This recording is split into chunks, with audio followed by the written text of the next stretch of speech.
يمكن ذكريات زمان ما كانتش بالدرجة دي من الجمال، لكن جزء كبير من ارتباطنا بيها هو إنها عدت.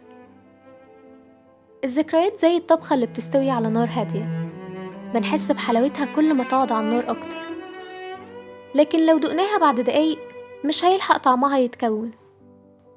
وعشان كده بنتنهد واحنا بنفتكر ذكرى عدت من مدة ونقول ياه، مش هتتعوض تاني. وأعتقد إن السبب ورا الشعور بالحنين ده هو غرقنا في التفكير في اللحظة دي اللي بيمنعنا من الاستمتاع أصلا. التفكير بيحوطنا في ألطف المواقف وبيسرق مننا الإحساس بالسعادة، أما اللي بنقدر نخطفه هو اللي بنعيش على ذكرى الأيام الجاية. وعشان كده لازم نستمتع باللحظة دي، لأن هي كل ما نملك، ولأن جايز ما يجيش بكرة.